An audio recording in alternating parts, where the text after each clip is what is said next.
a map up there. So good afternoon, everybody. Nice to see so many people on a late summer day. It's so nice out. Late summer day. I'm not going to mention that anymore. Welcome to our third Thursday lunchtime lecture. My name is John Mathewson. I'm the curator here. And this month our speaker is Andy Longacre, who will be talking about the 250 years of Maple Hill Cemetery. This month, actually, September 6th, 1772 is when Benjamin Baldwin passed away. He was about 9 months old. There goes my first slide, by the way. But Andy's description will be much better. And Andy is the sexton of the Maple Hill Cemetery, and he's been doing a lot of great research. He, along with Charlie McVicker, were responsible for getting a map, a searchable map of all the grave sites at Maple Hill onto our website, which has been very, very useful for a lot of researchers around the country, researching their ancestors and people who are visiting to find out where to go in the cemetery. And I'm really impressed by the historical research he's been doing, and I'm going to just let him take over before I talk about more of his slides. So please welcome Andy Longacre.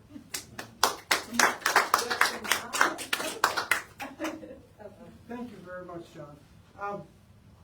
About 5 years ago, when I sort of inherited the reins of Maple Hill Cemetery, and I should say first of all, if there's any question, this is Dorset Cemetery, the one that's about a half a mile down the road towards Manchester. That we call it Maple Hill. When I took the, well, actually, I was the only one to volunteer. But when I got the job, there were several interesting artifacts that came with the job. Lots of boxes of old records. But the first of these is this ledger. This is the sexton's ledger. This is the Bible. This is a precious book. And actually, it was made in 1996 as a copy, archival copy, from this precious book, which is John pulled out of the museum earlier today, which was actually put together in 1926, when a lot of improvements to the cemetery were made in the records. And before that, we have other records, some of them carefully collected by one of the Parsons Pratt, Reverend Parsons Pratt, in the late 1800s. In the late 1800s, and it tells about many of the families and the family life and stuff in Dorset since its founding in. It was chartered in 1761. Anyway, fascinating book. It's got in it the names of everyone we know who has been buried over the last 250 years in Maple Hill Cemetery. Some of it from old records, and then since 1925 or so, it has been hand-penned, handwritten into first that version and now into this version of this ledger. It's quite an awesome task for the sexton. And when I pull out that black pen and I buried somebody, I have to put them in this book. But it has one real failing. It's not very portable. So I have done several things. One of the first things I did was find this. One of the first things I did was type all of the names into a spreadsheet. This is my contribution. And so we could print a list of all the names from that book that is searchable. And I thought I was going to make a book out of it, but as it turns out, well, as you'll see later, a wizard in the McVicker family, Charlie McVicker, managed to put this online. So you can now look up a certain name, and I'll show you how later, okay? I also, yearly, I take that book carefully apart in the middle of winter when we're not doing much, and I photograph each page. So now I have a copy that I can print, I can carry with me to the cemetery. I'm not putting this record in jeopardy. And it's often very useful when people say, by the way, where's my grandfather buried? And I have to find that out between those two prints. We do a pretty good job of it. Another thing that I inherited, where is it? Here it is a map.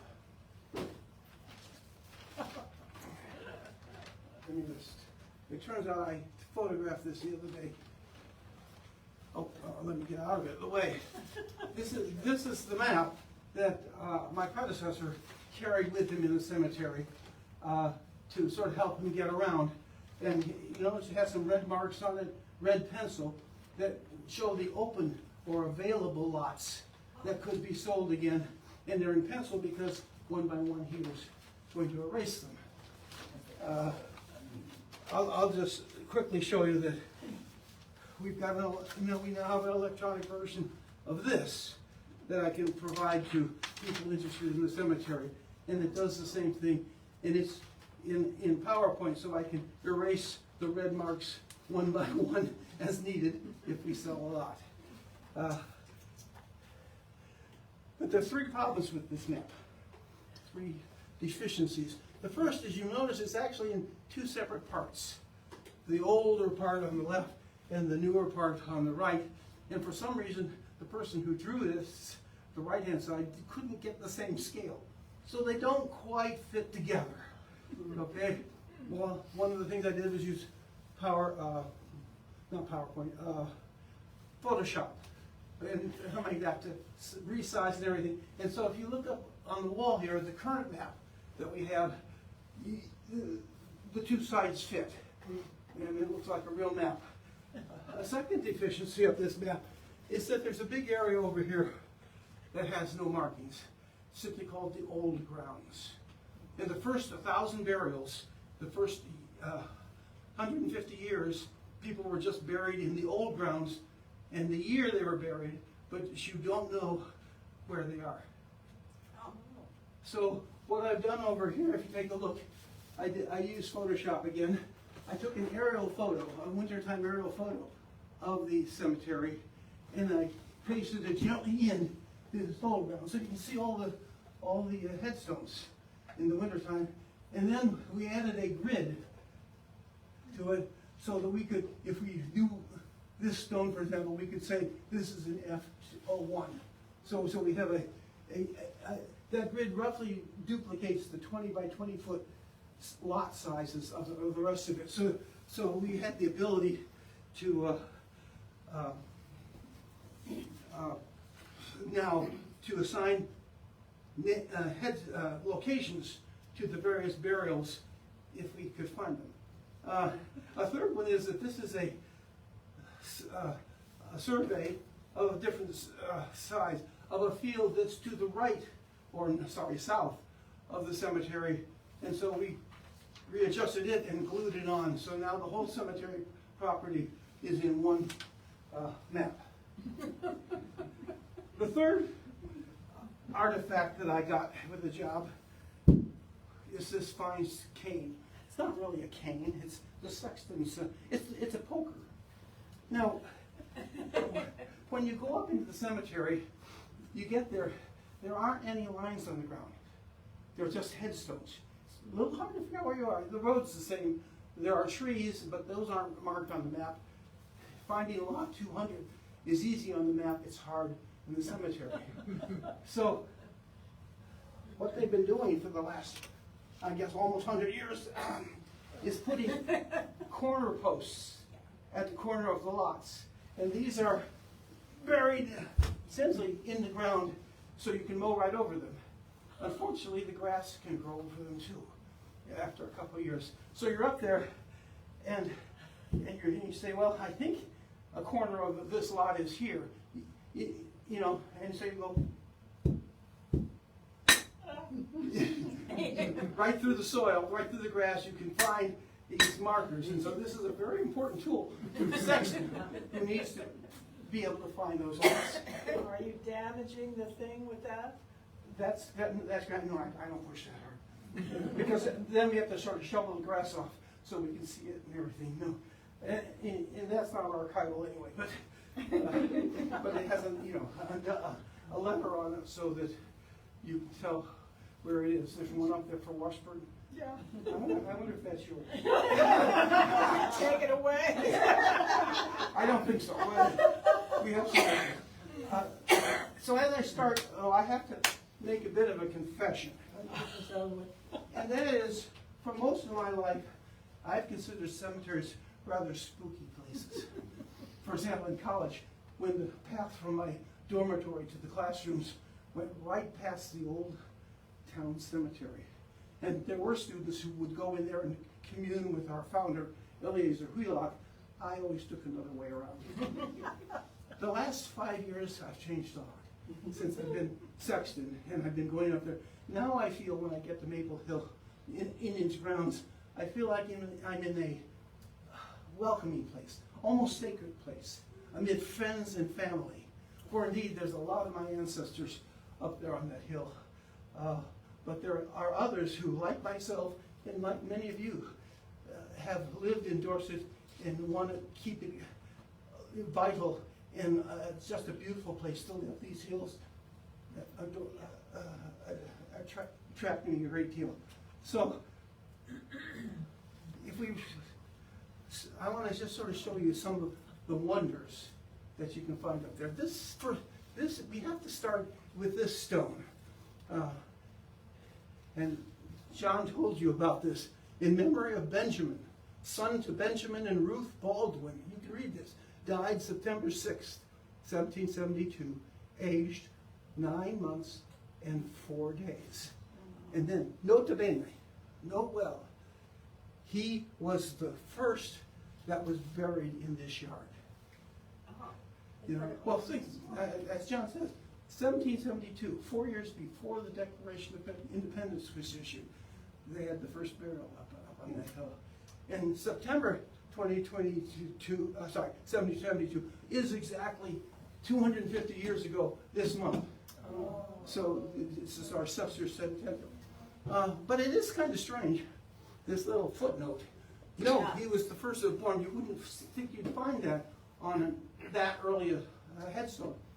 And recent research by a woman actually out of Cortland, New York, has traced the career of one Jonas Stewart, who was a stone carver mostly in New Hampshire and the Connecticut Valley, who spent one summer in Dorset trying to learn how to work in marble and then to teach. Part of his signature is that on the tympanum, the face with the wings. And so that's one of 13 in our cemetery that she identified as coming from that year. Well, that's kind of odd. A stone from 1795, marking a burial in 1772. We have to speculate, but we speculate that originally there was maybe just a rough stone or a wooden marker, and when this gangbuster stone carver came through, they upgraded. So the stone is only 230 years old. But the fact that it's still readable, and when the sun angles right, is very remarkable. It's also interesting to me that he uses the word yard. Oh, yard. Yard. Well, a graveyard is a burial spot that is adjacent to a church, in the churchyard. If there's no church there, it's called a cemetery. That's the distinction in those words. And so it turns out that the first church for Dorset was in Maple Hill, in the cemetery.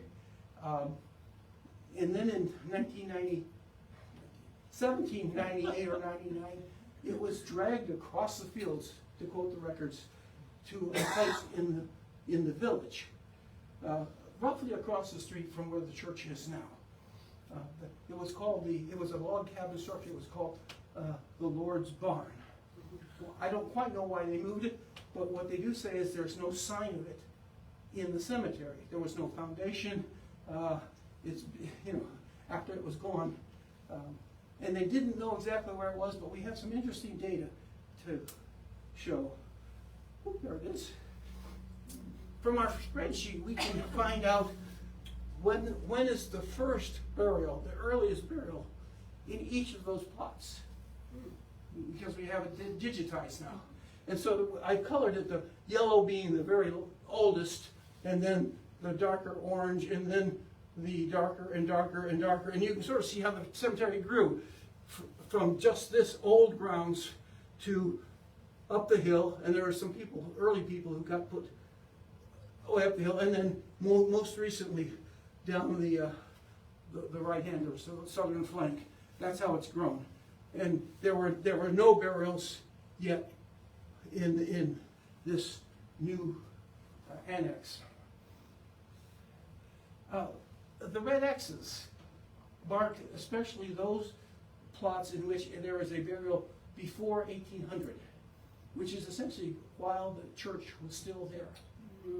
And from this you can rather easily conclude that this area right here would have been where the church was. And then once it was removed, it was filled with gravestones. So you can't see any sign of it. I think it's the next picture, yes. Here's a picture from the entrance. There's Route 30, there's the entranceway. And this lower level region, about 50 feet by 90 feet, is where that Lord's barn must have been. Because all of the earliest burials are up on that ridge that surrounds it. But now, of course, since then, a lot of burials have been made right in that place. So, as you've seen, we have a sexton's ledger, this book here, and in there is an alphabetical list from early records of people buried in the old grounds, including Benjamin Baldwin in 1772. But there's about 1,000 names that have no location. And since then, since we've had the plots laid out in the other areas, since that was in 1925 roughly, that map first had these plots. We now have pages for each plot. This shows the entries for Grover Jones. And so there's Rachel, who died as an infant, Grover and Ada, the parents of Arthur Jones, the artist. And unfortunately, I've had to pen in Carl Jones and then Arthur Jones into the book. And of course, I have put, I also file that with the town and other things that have to be done. This is an interesting map.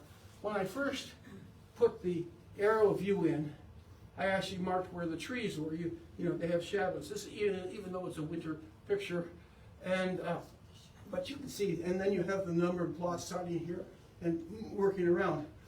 But I took on myself to try to walk that 1.2 acres roughly, the old grounds, and read as many of the stones as I could. Remember, some of them are 250 years old or 200 years old. And this has happened to show. The first day I got ambitious and I got home and I had all of these done. A few marks where there were stones that were unreadable if I ever had the fun. By the way, I will just say this stone right here was identified this summer. We have a gal who's cleaning some of the stones, and it was in the records as unknown location, and she said, "It's not, here it is." And so now the database has its location proper. But anyway, and then the next day, and it got tedious, I can assure you. In some of them I had to kind of guess, well, the death date of this person. But I had the list of 1,000 that was from the Red Book. And I was able to check off 700 of the 1,000 as being headstones I could read. That's pretty good. So there's 300 of the 3,000 in total that are still in unknown location in the cemetery. John talked about the fact that my spreadsheet data was taken by a wizard on West Road, Charlie McVicker, with the help from his father, to build an app that you can go into. It's under Maple Hill Research. It's under Research Maple Hill Database on the Historical Society website, and you can type in a last name, for example, Jones, and you have a choice of all the Joneses that we have in the cemetery, And I happened to say, well, let's take Arthur Jones, our recent edition. And when you punch it up, you get information. He's an artist. He was born and died in Dorset. Spent his entire life on Nichols Hill Road. And you can print the page, and you get a bigger printout, or you can open it in Google Maps in your smartphone, and it shows up. It's got the pin drop, and there's a blue dot where you are, and you can say, oh, it's over this direction, and you can use it to help find that. I didn't believe in GPS when we started this project. I thought we just have a book, but it's a great asset. So let me take you for a walk around the cemetery. We start with the founding fathers, or some of the founding fathers. There were lots, and they're all sort of in the center of the old grounds. But you have Deacon Cephas Kent. He ran a tavern on West Road, right at the base of Nichols Hill, and it was in his tavern that two conventions were held in 1775 to draft the Constitution. It was Constitution or whatever for what was Vermont territory at that time. Not the Constitution yet. That was done later in Windsor, but they were trying to decide, are we part of New Hampshire, New York, America, and they finally decided, no, we're our own place. And we're going to go it as our own as New Connecticut. One of the fascinating things to me is that the Vermont Constitution, at least, is the first state constitution that abolished slavery. Of course, we didn't have any cotton fields, but that's an interesting point. Deacon John Manley came to town. He is the patriarch of the Manley clan. About half of them now use an E in the name, and the others don't. I guess it was a family schism. But as soon as he arrived, he and Cephas Kent started to organize Sunday services in one of their homes on in 1773. That was when that started, and a decade later, he and the son John Manley Jr. and Deacon Kent formed the church congregation formally in 1784. So the church has been going on for about 230 years, 235 years roughly. And both of them were the first deacons in that congregational group.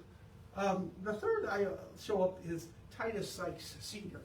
He happens to be my great-great-great-great-grandfather, so that helps. But he was just a farmer. I shouldn't say justly. Apparently they farmed somewhere between Peace Street and Danby Mountain Road, along Route 30. The important thing was his family included 6 sons. And so there were lots of Sykes because they all stayed around, they all farmed. One set of descendants obviously moved up towards Paulet because there you have Sykes Hollow Road. I think there's one in the Hollow, and I don't really know too much about them. The ones, my line of descendancy ended up in the village center, and my great-grandfather ran the Union store for 40 years. So when as I was growing up, people say, how did you choose Dorset? And they say, oh, we skied and we liked it. I didn't choose Dorset. Dorset chose me. As soon as I was retired and was free to move, Dorset was certainly a destination. So that's some church pastors. William Jackson served from 1797, its early years, 42. So he was the one who decided to move the log cabin, the log church, into the village. I will point out that his stone says that he graduated from Dartmouth College 1790. Well, Dartmouth College claims to have been founded in 1786. So he is certainly one of the early graduates, one of the very early graduates, and he spent, what, 50 years, roughly, serving this congregation. There's Reverend Parsons Platt, who was here from 56, just the sort of the start of the Civil War, to almost the end of the 20th century. 20th, What?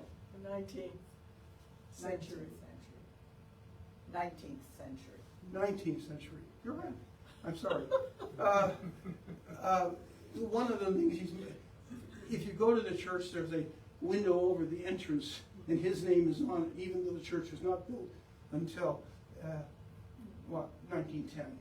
But perhaps more importantly, he collected a lot of information about the early families, the early activities in Dorset, and that's one of the reasons we have pretty good information. I understand from John today, all of those notes are upstairs somewhere in this museum. And Yes, there are several notebooks filled with them, and we've had them digitized. We just have to figure out the best way to put them onto our website so people can search through them online. but certainly since when the church burned in 1907, a lot of records were lost from the early years, and those obviously survived and are one of our interesting. I forgot to stop. At one point I should point out how come we know some of this stuff. There are two books.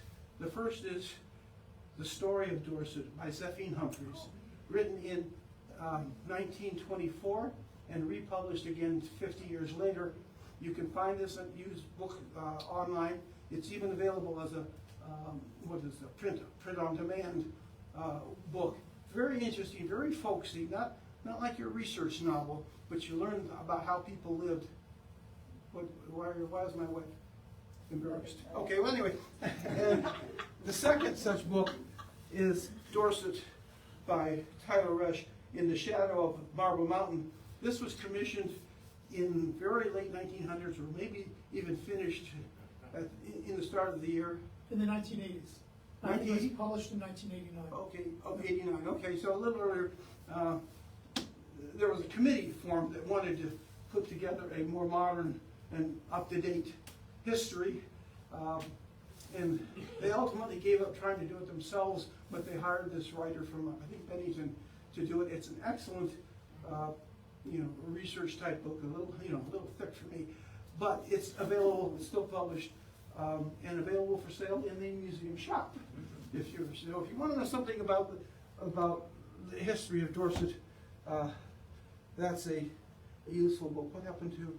Well, I lost one. Anyway, it doesn't matter. Let me go on then. Oh, George Prentice and Elizabeth Payson Prentice. The two very nice stones in the top of the hill. Notably, he never was in a pulpit here, but he and his wife built the first vacation home in Dorset, Adirondack style. It does not have much heat. It does not have centralized heat. It had one fuse, I heard at one point.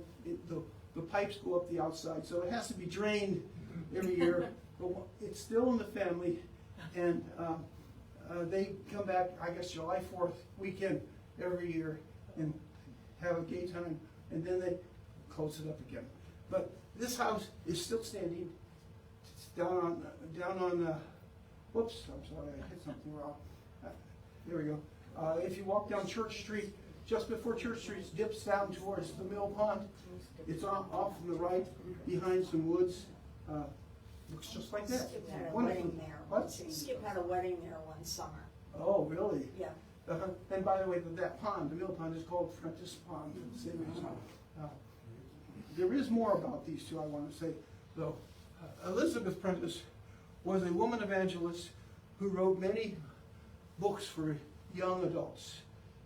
But most famously, she's known for the book called Stepping Heavenward.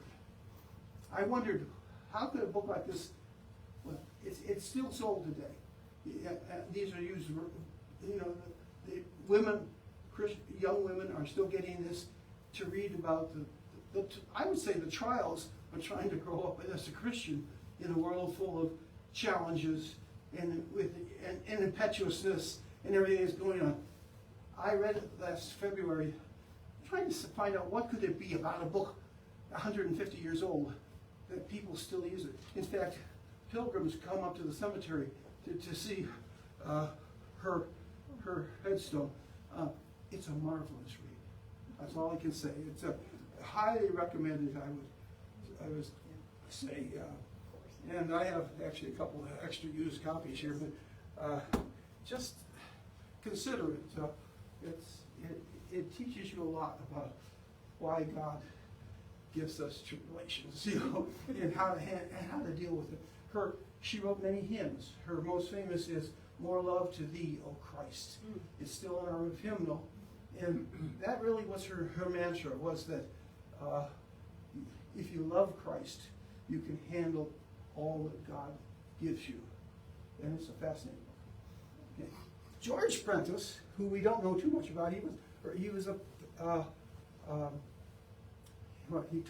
taught at Union's Theological Seminary, but he was a very early pastor in the American Chapel in Paris, 1859 to 1860. George L. Prentice. The fascinating twist of history is that the next minister, or the assistant minister, who relieved him was the Reverend Andrew Longacre, my great-great-grandfather. So he went to Paris and he took the hand off and preached for a year at that chapel. There is now still an American church in Paris on Rue d'Orsay, and every Sunday they have English speaking. That was its function, English speaking services for visitors or expatriates for whom English is the better language. So generations later, my father and I will be up there as a neighbor to this pastor who was in Paris.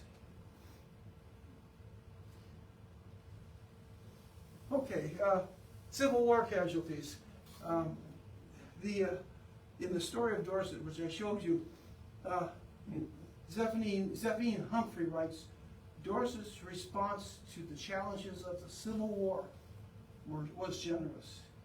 144 men enlisted in East Dorset alone, 5 out of every 7.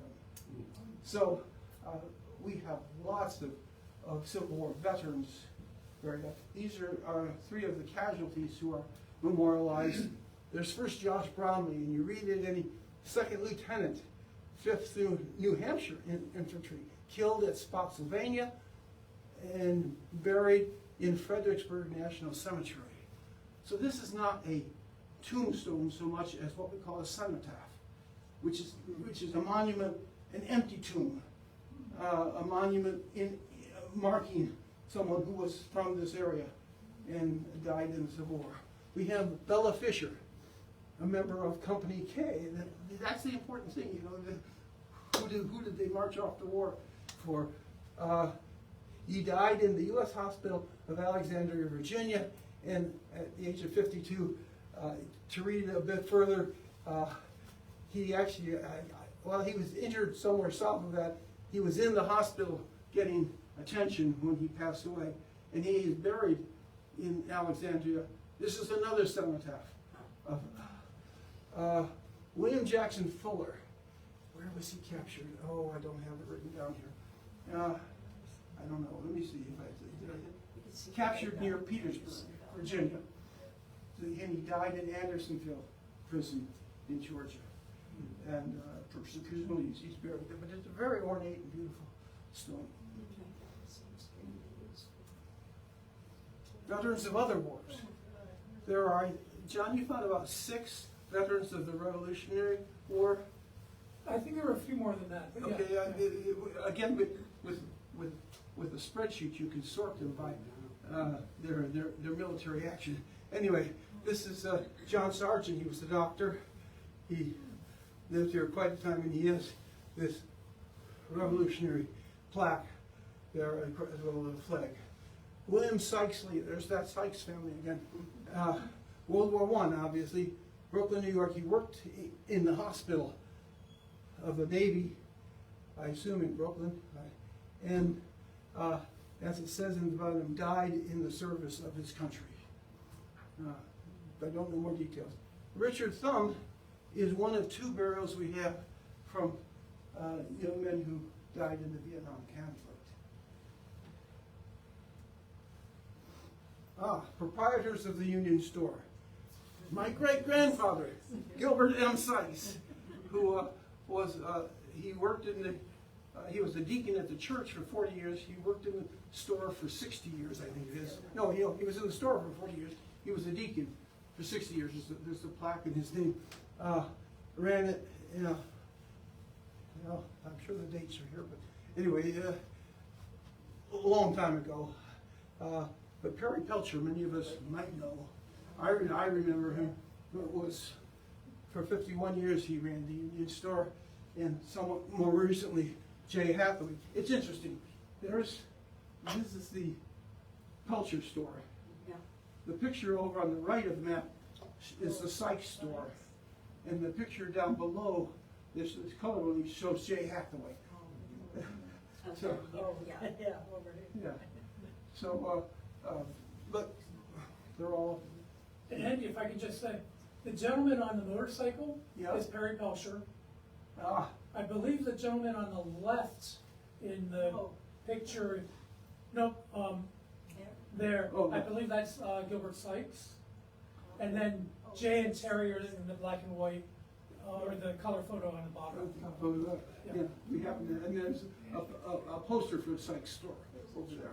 So, quite naturally, their tombstones are up in the cemetery too.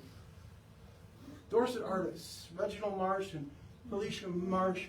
Reginald was born in Paris, but he married a gal from Dorset. That happened a lot. My mother, my father married my mother, and although they didn't live here, they came back here in retirement. They're both artists. Edward Bird's child and Anna Sykes' child. That's my great uncle Edwin. Was a fine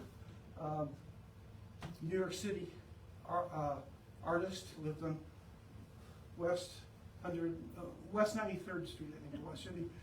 But they vacationed because he married a Dorset girl up at the top of the hollow, and he did a lot of wonderful landscapes.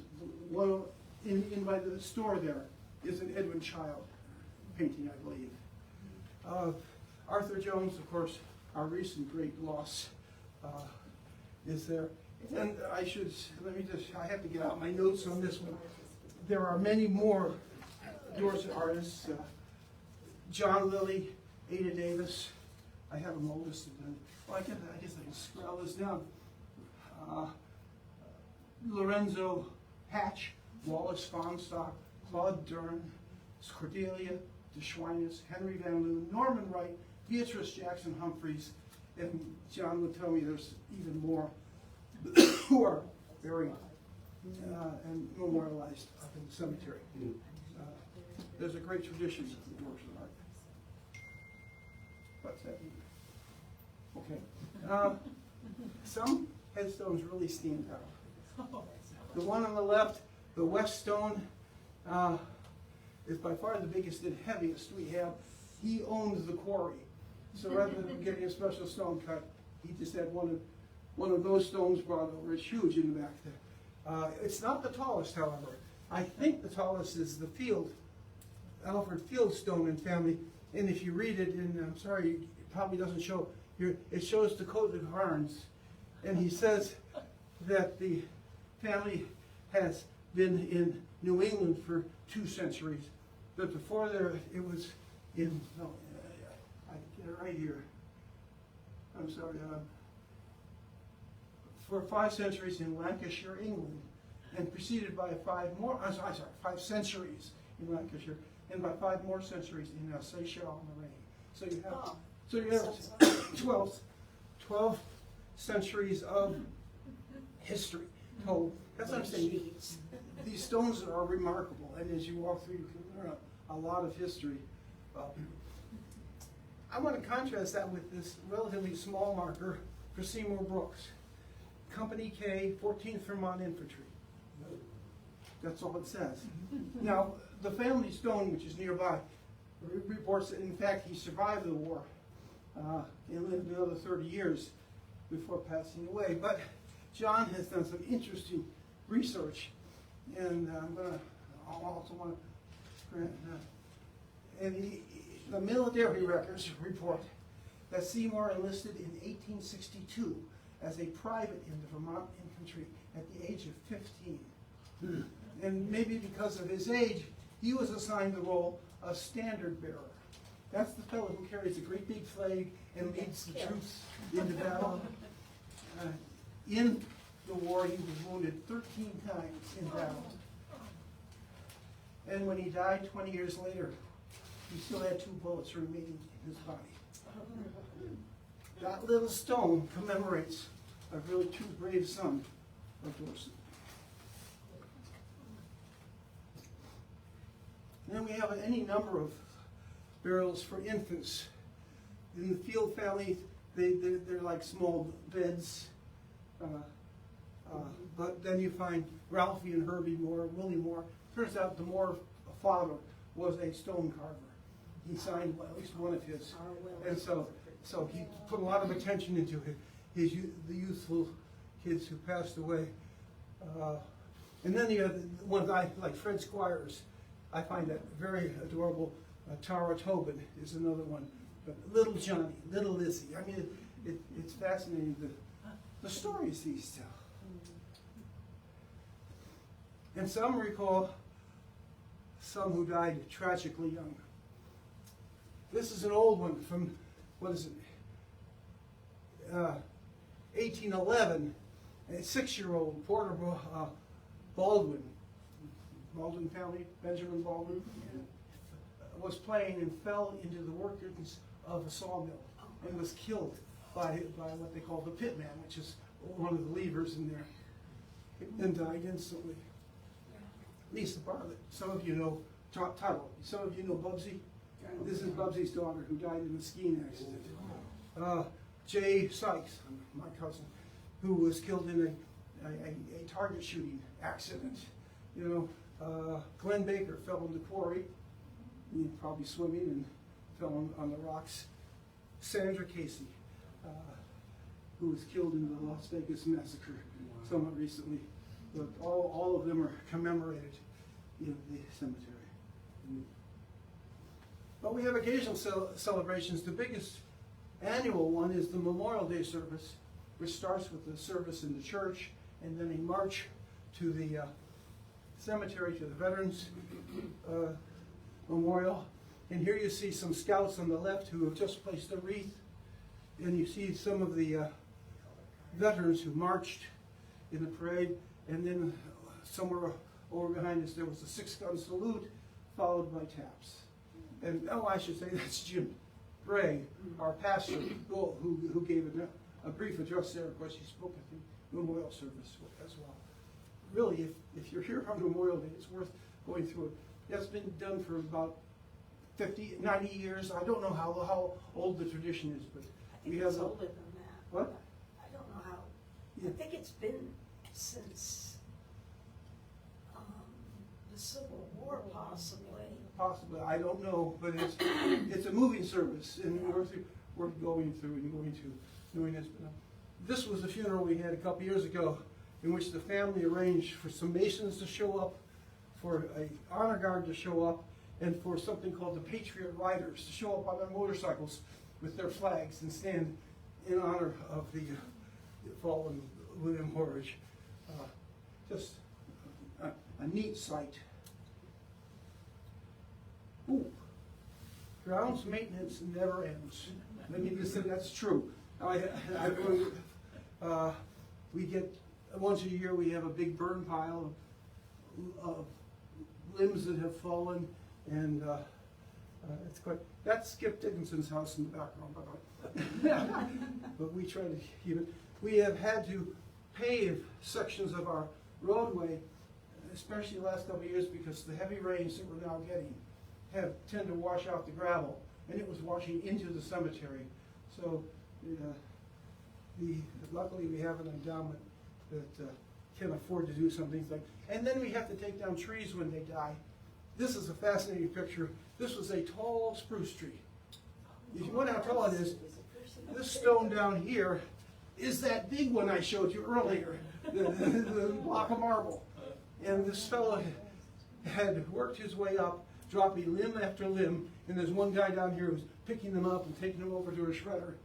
And he's just taking the top off, which is right here, and then he comes down a bit and obviously lowers the ropes a bit and then saws off piece by piece and lowers it on a rope. It was quite an operation, but it was fun to see. In 2022, this year, we've had two major projects which have really stretched the budget, I can say. Our treasurer is here, by the way, if you want to know the numbers, but we hired a crew, a landscaping crew that has the interest in helping to restore and straighten up old stones. This is the stone that they first removed off the top because everything was leaning and it looked like it would fall. And then they got another stone up and they're working on the bottom stone. And they put in a new gravel base. In some cases they have to dig deeper for that. And then they'll put it back together. Here's a row of the stones in the old cemetery, which they've worked on every one, because you can see the stone bed that they're putting them in, and they're now a nice straight line, and they weren't before. It's really, if you'd seen it 2-3 years ago, you'd be very impressed with what we've achieved this year.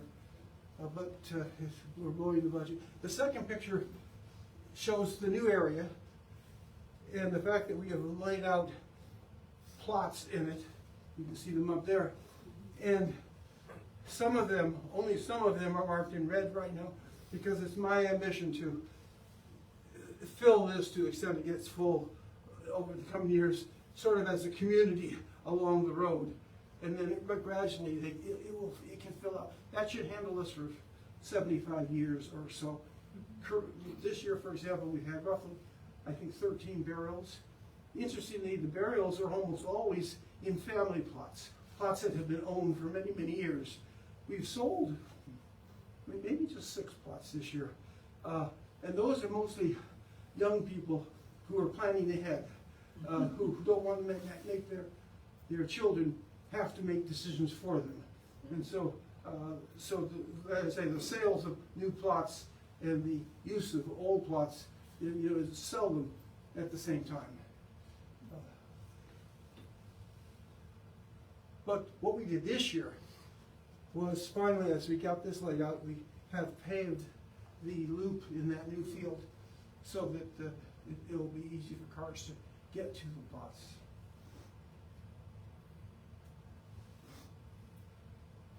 The plans for next year and beyond are to replace the gate posts and take out the gates at the entrance and exit of the cemetery.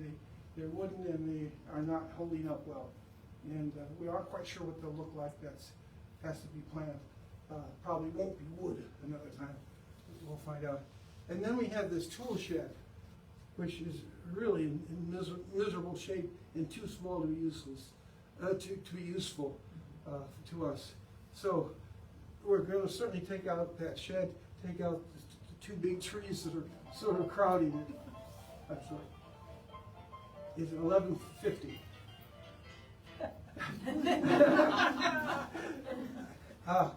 So over the next couple of years, we'll be cleaning that area. We have enough room set aside for a somewhat larger tool shed. And as you may have seen, but I'll show you, we have now a dune buggy that we used, that the sexton used to get around the cemetery, and it has to have a place to live. Right now I drive it home, but the cops don't like that. So there's my dune buggy, and this is one of our burn piles before we got burned. It's all in the new field, and you can see the cemetery behind it. Tyler Resch, in his book, says it best in my mind. A visitor entering the Maple Hill Cemetery will be awed not only by its beauty and serenity, but also by its sense of oneness. This is a place where all trivial distinctions among people have vanished. I like that. You know, sorry, we're all equal when we get up on the hill. Every soul has been accepted with the purest kind of dignity and equanimity, is the word he uses. And that's the way you feel. It's a very peaceful place, and that's where we want to keep it. Thank you for your interest. Are there any questions that came up, or you can ask me as we enjoy some refreshments? We have, here it is. There are booklets out there, which are all the slides I've shown today, and what I had planned to say. And then there are some maple cream cookies to go with Maple Hill, you see. And you might enjoy some of those. So I will be out there, and you can ask whatever you want. All right, thank you. I have two quick things to say. Three quick things. Thank you all for coming. Next month, we'll have a representative of the Stockbridge-Muncie tribe of Mohican Indians talking about their history in this area. So that's going to be very exciting. I'm looking forward to that quite a bit. And I have to tell you a story, because it's in my mind now, and it was brought up by Andy's talk, and it has something to do with the cemetery.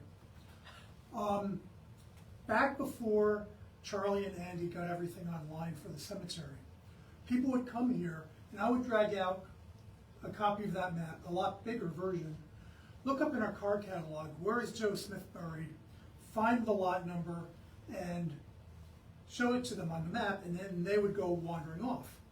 Unless it was a person who died a long time ago, and then I'd say, well, it's raining out, maybe snowing, I don't know, it's in the old ground, have fun. Which I didn't really enjoy doing. But now people would do the research often at home and don't even stop by here, but I'll hear about it later.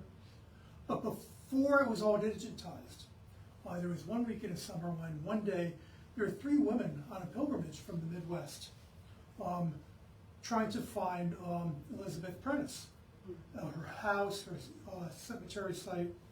And so, of course, we're here to help. And I dragged out the map and found out, oh, it's in this lot, and it's right here, and I'm making up this lot number, it's in lot 107. And they went off and presumably had a great time.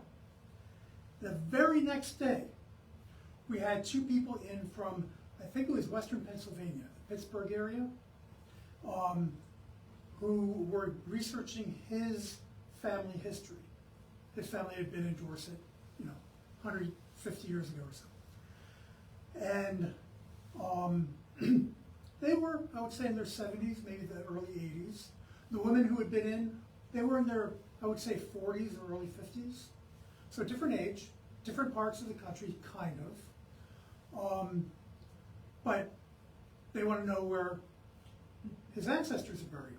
So I pull out the map again, look up in the card catalog, and whereas Elizabeth Prentice was in 107, these people's ancestors were in 108. Mm-hmm. And yeah, they are numerical, so the 2 plots were right next to each other. And I mentioned, oh, that's funny, yesterday there was some women in looking for the lot right next door to you. And they said, oh, does that mean they're related to us? I said, no, they were looking for the tomb of Elizabeth Prentice, who was a novelist back in the 1800s. And they just like froze. And they stared at me. You mean the hymnist who wrote All My Love to Thee? Now, that song and Elizabeth, they're not part of my upbringing. They're totally alien to me. I never knew about them or about her until I moved or got this job here and found out about her. So I'm kind of surprised that they know that and just off the top of their head. Because even the hymns I was brought up on, I don't know who wrote them. But they knew. And I said, yes, she did write that. You know it? And they looked at each other, and right then and there, they sang it from memory. Anyway, I love that story. Thanks for coming. I'll tell one other story. About 2 weeks ago, I was driving past the cemetery, and there was sort of a convention of people up around, right in the middle of the old grounds. So I pulled in and I stopped in and introduced myself, because people do visit their ancestors, and I love it when that happens. These were some people from Colorado who on an Easter trip decided to find their ancestors, Cephas Kent. Oh, And they were up there with a daughter who they claimed was 11th generation. I think that's a little not high, but 11th generation descendant from Cephas Kent, one of our founders. So we do get visitors Yeah. of people who are looking for family and or whatever. So it's a lot of fun being the sexton up there. Okay, thank you.